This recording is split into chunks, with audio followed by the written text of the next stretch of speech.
One of the more interesting things that I find about living in this time in the world is the way that technology changes our ability to know human nature. What I mean by that is that for some years now I have been a personality theorist. Strange phrase. I am a man who studies human nature and writes about it, and in particular looks for the kind of patterns that the physicists of the 19th century looked for in the physical world. I remember reading that Freud had been inspired by those same patterns, and that he had wanted to find the same patterns in human nature. And on reading that, it has affected me a lot. And that idea that that there are certain patterns in the world that are universal has changed my my attempts to know people. So this is a very complicated topic, but one of the things that they had in the 19th century, especially in the mid-19th century, was a belief that things in the physical world, the patterns, and things in the mind, patterns, were mirrored each other, that the same patterns were at work. When I started to explore this, it seemed as if all they were saying was that that the patterns that we talk about, that we use to talk about the mind, are that we can use patterns in the world of physics and so on as metaphors, as ways of speaking about the mind. But after some years of exploring human nature and writing about it, and honestly taking what I found and then using it in my therapy room, I began to acquire enough of these patterns that I could help people. And the more that I found that I could help people with these patterns, the more I felt drawn to know them. So when I realized that there must be a way to begin to put these patterns together, that people are holistic, the patterns are not separate. As in the real world, you're not going to take a living frog and cut it in pieces, study the pieces, learn something, and then be able to put the frog back together.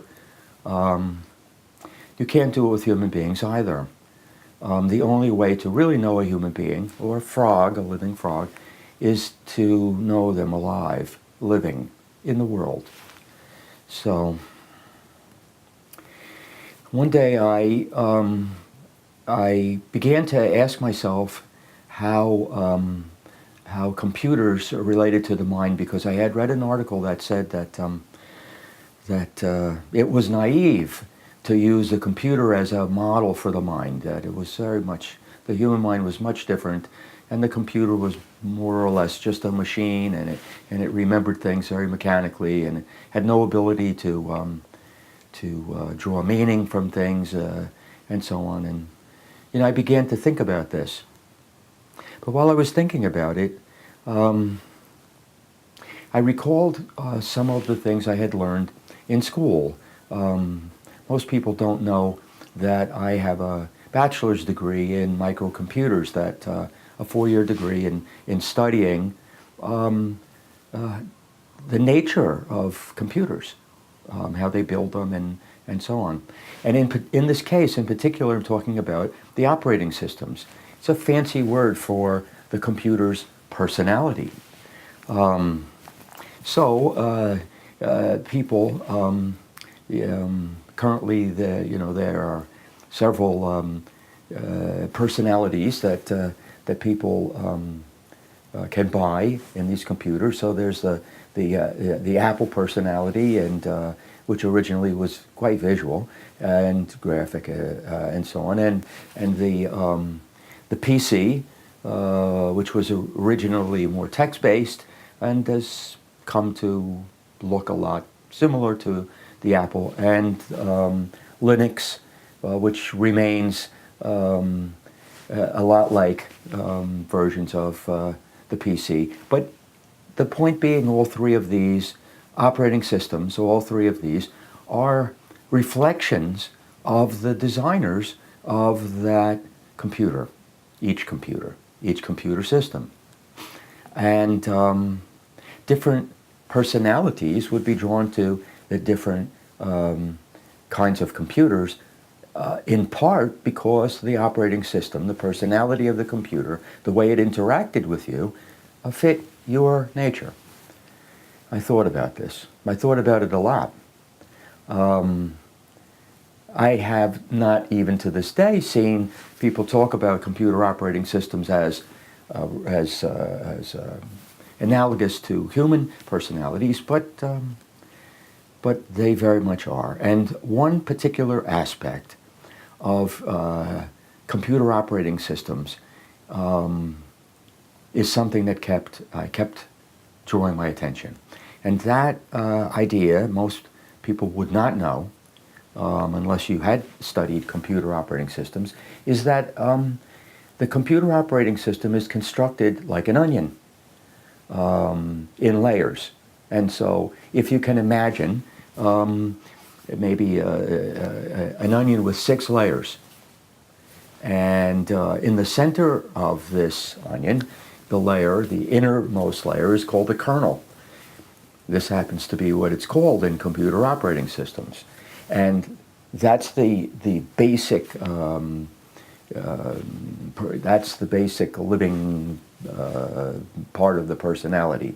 And then there's a layer outside of that, which perhaps is the layer that interfaces the computer's heart and soul with the machinery, the hardware that contains it. And so here's the second layer outside the first, and it acts as a bridge.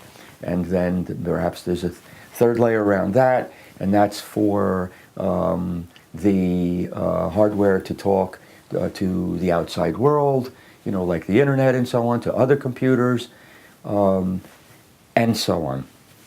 And so each computer operating system has a series of these layers, from a kernel, and then a layer, and then a layer, and a layer, and a layer.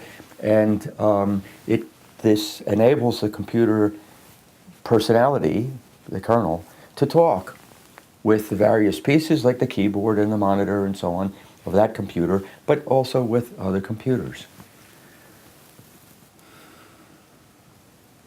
To tell you the truth, I cannot remember the moment where I realized that human personalities were constructed the same way.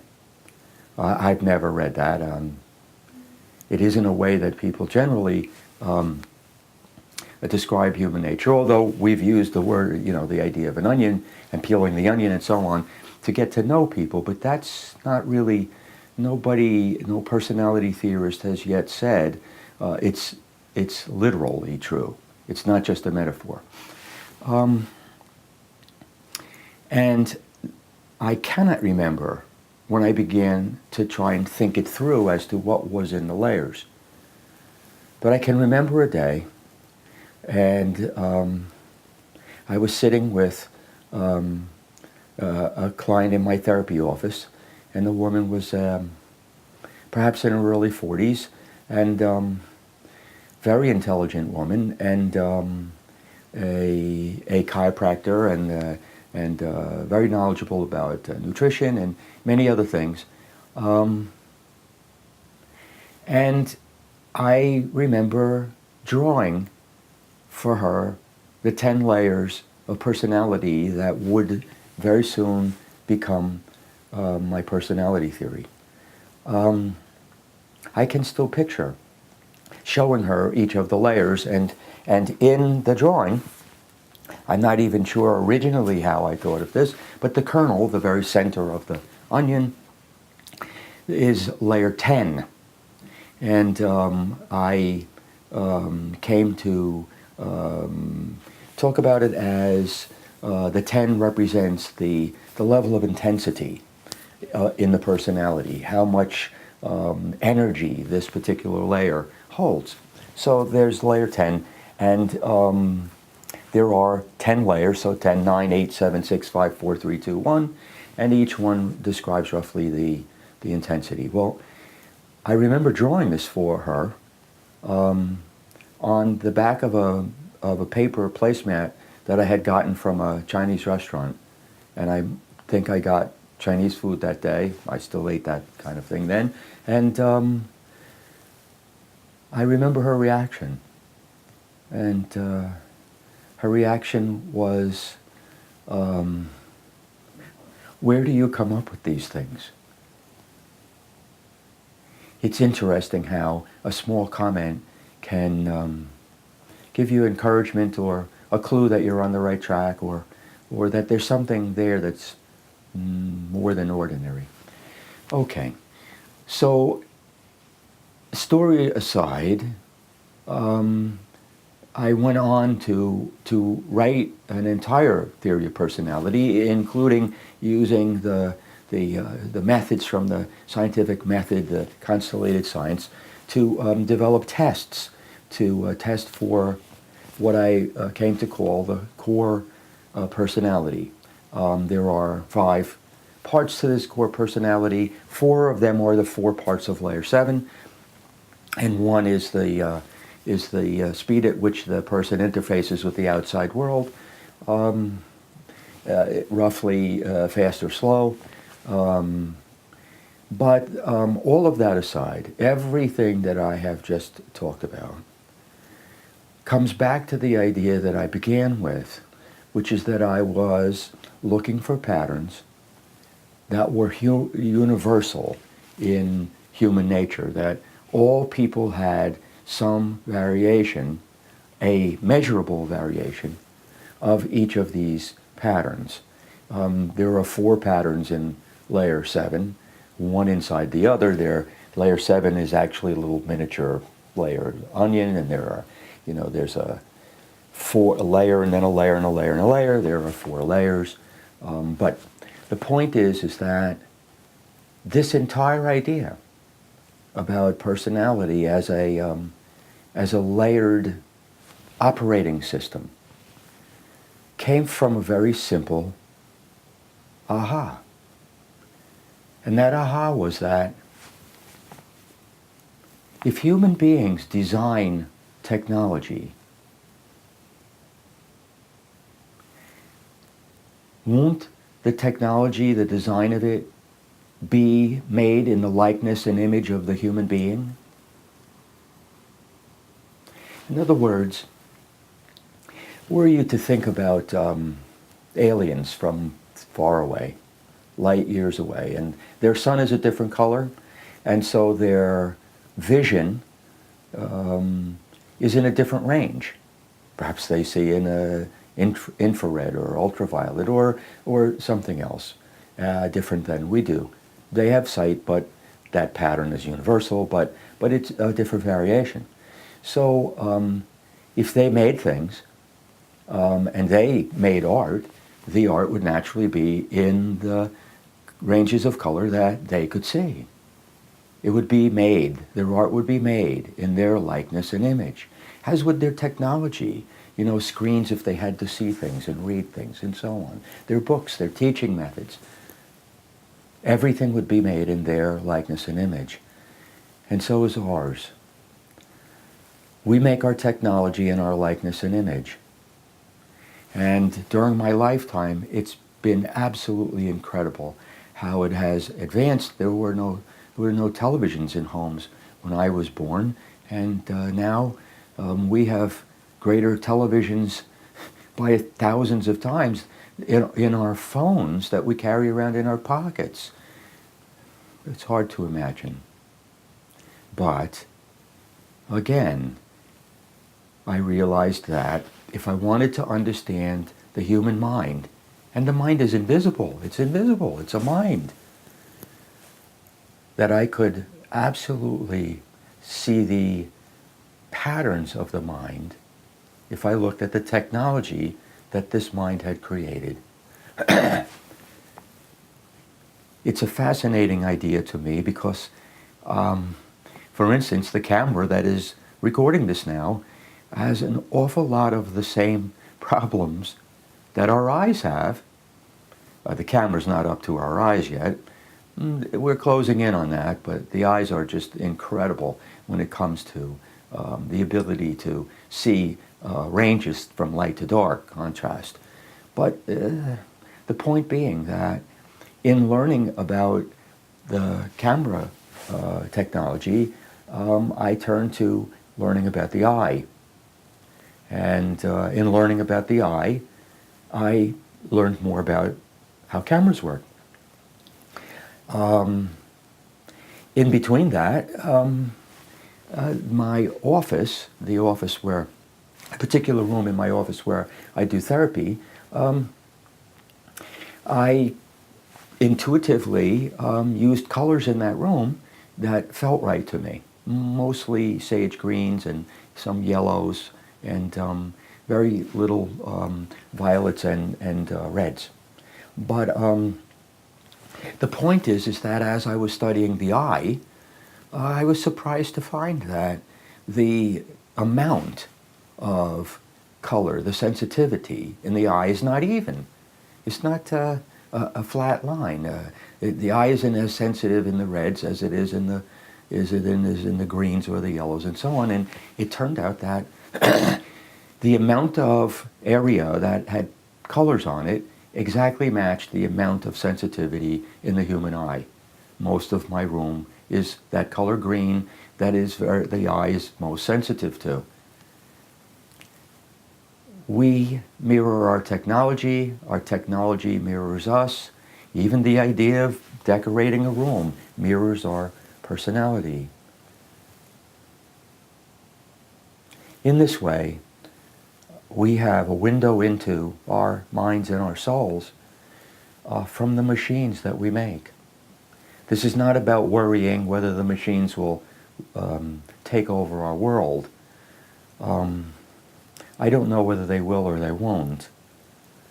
But if they do, it'll be because we design them in our likeness and image, and they'll have all our flaws. And how sad would that be? But that's for another day, and hopefully this has made some sense, this rambling, the idea that if you want to know the mind and human personality, look at the technology we create and learn how it operates, learn its limitations, learn what it does and doesn't do, because it will reveal that invisible part of us, our mind.